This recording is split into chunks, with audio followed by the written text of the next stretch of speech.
Je tourne des vidéos pour des entreprises et des marques depuis 4 ans avec mon agence Vision Plus. On en a fait au total plus de 1000. Pour des franchises nationales, pour des entreprises locales qui veulent générer des prospects, pour des points de vente de franchisés qui veulent exister sur leur ville. Et il y a quelque chose qu'on observe en ce moment, qu'on n'observait pas il y a 3 ans. Les vidéos qui marchent ont changé.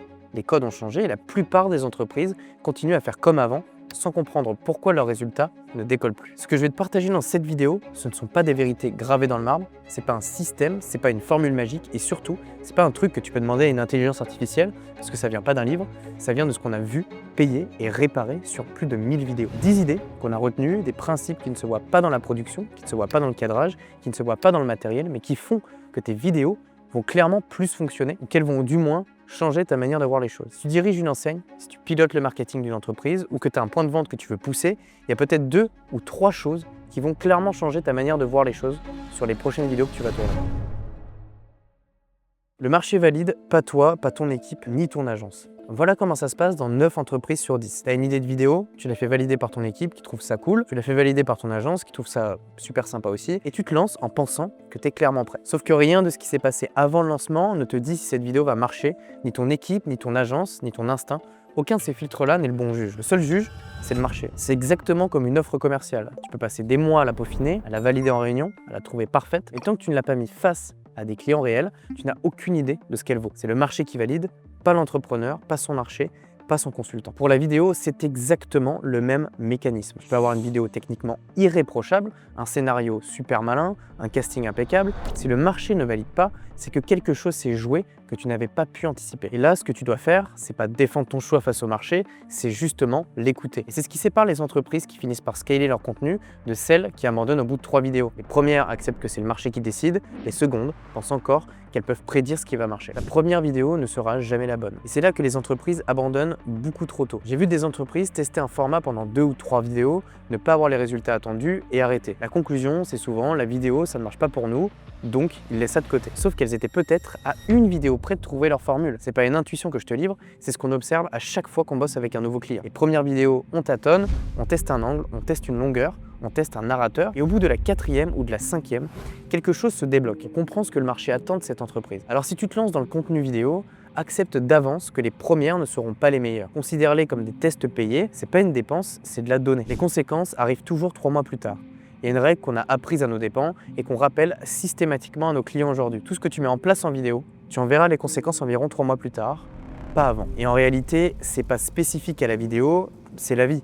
Tu peux pas dire que tu as réellement testé quelque chose tant que tu ne l'as pas fait pendant 3 mois au minimum. Une nouvelle routine, un nouveau positionnement, un nouvel angle commercial, une nouvelle stratégie de contenu, tout ce qui se construit a besoin d'au moins 3 mois pour qu'on puisse commencer à voir si ça prend ou si ça ne prend pas. Pour la vidéo, c'est pareil. 3 mois pour que l'algorithme apprenne à qui te montrer, 3 mois pour que ton audience te reconnaisse, 3 mois pour qu'un viewer voit ton entreprise pour la 4e ou 5e fois et qu'elle commence à exister dans sa tête. C'est pas une règle scientifique, mais sur 1000 vidéos, on retrouve cette latence partout, y compris chez nous, chez Vision Plus. Quand on lance nos propres campagnes, c'est au bout de 3 mois qu'on capte vraiment les retombées. Le problème, c'est que les entreprises attendent un retour à 30 jours. Et quand elles ne l'ont pas, elles tuent un truc qui était en train de prendre. Tu veux des résultats sur la vidéo, donne-toi 90 jours minimum, pas 30, 90. Le local prime sur tout le reste. J'ai vu une chose se confirmer encore et encore, les vidéos qui marchent le mieux sont celles qui montrent un endroit réel et des visages réels. Pas un studio, pas un fond gris, pas un acteur, le vrai lieu et les vraies personnes qui y travaillent. Je te donne un exemple concret, quand on a tourné pour Maison de la Literie à Charmeil, on a fait le choix de filmer dans le magasin avec les vraies équipes, dans le décor réel de la boutique, pas en studio, pas dans un setup propre et c'est exactement ce qu'on a fait pour Simplicicar, pour Pulsat, pour la plupart de nos clients réseau. À chaque fois, le constat, c'est que le réel rend la vidéo crédible, le studio à l'inverse, met une distance avec le viewer. Et pourtant, la majorité des vidéos qu'on voit sur Instagram et Facebook sont l'inverse. C'est du décor générique avec un message générique pour une audience qui pourrait être n'importe où. Quand tu fais une vidéo pour une concession automobile, on doit voir la concession. Quand tu fais une vidéo pour un point de vente franchisé, on doit voir le magasin et les équipes. Le familier crée du lien plus vite que n'importe quelle accroche bien écrite. C'est pas du folklore, c'est pas de la psychologie de base. L'humain se rattache à ce qu'il reconnaît avant de se laisser convaincre par ce qu'on lui dit. Le principe numéro 5, l'IA est forte sur le spectaculaire, pas sur le réel. Et c'est un point fondamental aujourd'hui, parce que beaucoup d'entreprises se demandent si l'intelligence artificielle va remplacer leur production vidéo. Ma réponse, après avoir testé tous les outils du marché, pour certaines choses, oui, pour d'autres, non. L'IA est très forte sur 2 territoires. D'abord le spectaculaire, du beau plan, de l'animation, du visuel impossible à tourner en réel, elle amplifie ce qu'on lui demande d'amplifier. Ensuite les vidéos facilement automatisables, du contenu répétitif, des déclinaisons à la chaîne, des formats simples sans scénario, là aussi l'IA gagne sur l'agence en termes de coût et de temps. Mais il y a quelque chose sur lequel elle ne gagne pas et que les gens sous-estiment énormément. Dès qu'il faut du scénario, dès qu'il faut un minimum d'écriture, dès qu'il faut une cohérence narrative, l'IA s'effondre. Et c'est une vérité qu'on a réellement testée chez Vision Plus. Si je voulais faire des vidéos 100% IA pour mes clients, je passerais autant de temps à prompter, à corriger, à régénérer, qu'à faire toute la chaîne de production en réel. Le gain de temps, dès qu'il y a un scénario, il est largement surévalué. Et il y a une autre couche. Ce que l'IA ne sait pas faire non plus, c'est l'authentique. Elle ne peut pas filmer un patron qui connaît son quartier, elle ne peut pas montrer une caissière qui a une réaction sincère, elle ne peut pas capter le rythme particulier d'une équipe qui bosse depuis 10 ans ensemble. Et l'authentique, ça se sent toujours. Le viewer a aujourd'hui un radar incroyablement fin pour détecter ce qui est faux. Plus l'IA va se diffuser, plus le vrai va prendre de la valeur. La belle image, oui, mais pas comme tu l'imagines. Une partie de nos clients nous paye pour la belle image. Pour une raison simple, la belle image leur apporte de la légitimité, la crédibilité, le signal que leur entreprise a les moyens de faire bien les choses. Et ce signal-là, il a toujours sa place, surtout pour des entreprises premium, des franchises nationales, des entreprises B2B où l'image est un argument commercial. Mais attention, aujourd'hui, l'inverse fonctionne aussi et c'est un phénomène qu'il faut absolument comprendre. Sur TikTok, sur Instagram, les vidéos qui cartonnent sont souvent les vidéos pas léchées. Des avis de consommateurs, des prises de vue à la main, du contenu qui sent le vrai. Si ta vidéo est trop léchée, trop produite, le viewer peut la rejeter. Pas parce qu'elle est moche, justement, elle est très jolie, mais parce qu'elle ne sent pas le vrai. Et ce qu'on a appris à doser chez Vision Plus, c'est ce que j'appelle l'amateurisme maîtrisé. La technique propre, mais le rendu qui garde du vrai. Le cadrage juste, mais pas chirurgical. La lumière maîtrisée, mais pas studio. C'est un équilibre, mais c'est cet équilibre-là qui marche le mieux aujourd'hui sur la majorité des sujets. La pub en ligne, ce n'est pas la télé. Et c'est probablement le principe que je dois rappeler le plus souvent à nos clients qui viennent du monde traditionnel. À la télé, le viewer est captif. Il subit la pub, il est posé devant son écran et il attend que ça passe. Au cinéma, c'est pareil. Tu peux te permettre une publicité de 30 secondes posée qui prend son temps et qui développe. En ligne, c'est l'inverse total. Le viewer est libre de scroller à la 2e seconde, à la 3e ou même à la 5e. La publicité en ligne, c'est de la publicité volontaire. Le viewer choisit chaque seconde de rester ou de partir. Et ça change absolument tout, car tu ne peux pas écrire une vidéo digitale avec les codes de la télé. Tu ne peux pas avoir une intro lente, tu ne peux pas développer ton argument tranquille.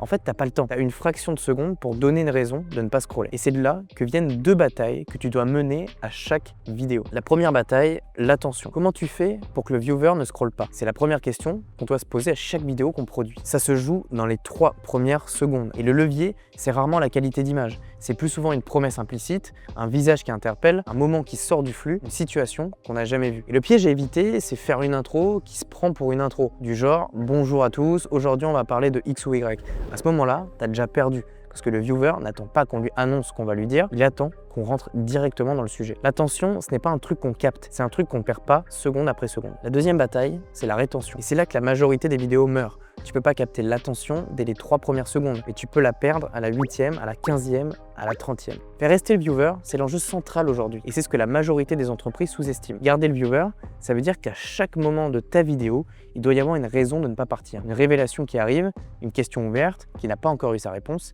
un moment de tension qui se résout, un fait qui surprend. C'est de la construction. Tu écris pas une vidéo comme un article, tu écris une vidéo comme un parcours qui empêche le viewer d'avoir envie de sortir. Et c'est ce qui sépare les entreprises qui font des vidéos des entreprises qui font du contenu vraiment efficace. Aujourd'hui, c'est le contenu qui compte, pas le setup. Je vais dire un truc qui va pas plaire à tous les médias buyers, mais c'est la réalité. Avant, le setup d'une campagne était essentiel. L'heure de poste, la fréquence, les hashtags, le bon ciblage, tout ça avait un poids énorme dans la performance. Aujourd'hui, ces leviers comptent encore, mais marginalement. Ce qui décide vraiment si ta vidéo va sortir sur Instagram, sur TikTok, sur YouTube, même sur n'importe quelle plateforme, c'est la qualité du contenu en lui-même. L'algorithme ne récompense plus les hacks, il récompense les vidéos qui retiennent. Une vidéo bien construite, qui retient ses viewers, va sortir. Peu importe l'heure de poste. Une vidéo mal construite ne sortira pas, même si tu la postes au moment optimal. Les bonnes pratiques universelles restent toujours. Sois régulier, poste quand ton audience est active, mais arrête d'optimiser le setup et de négliger le fond. C'est l'inverse qu'il faut faire aujourd'hui. Voilà ce qu'on a retenu sur 1000 vidéos en 4 ans. 10 principes qui ne sont pas des vérités gravées dans le marbre, mais 10 idées qu'on observe se vérifier partout, sur tous les sujets qu'on touche. De la franchise nationale au point de vente local. La vidéo qui marche aujourd'hui n'est pas la plus belle, c'est la plus juste. Celle qui montre le vrai, qui respecte le temps des viewers, qui itère assez longtemps pour que le marché valide. Et c'est aussi pour ça qu'on continue d'aimer ce métier, parce que c'est jamais une formule, c'est jamais un système, c'est de l'observation, de l'ajustement et beaucoup de patience. Si tu es dirigeant, directeur marketing ou chargé de communication, si tu veux qu'on regarde ensemble ce qui peut fonctionner pour ton entreprise, le lien est en description et n'hésitez pas à vous abonner pour voir les autres vidéos.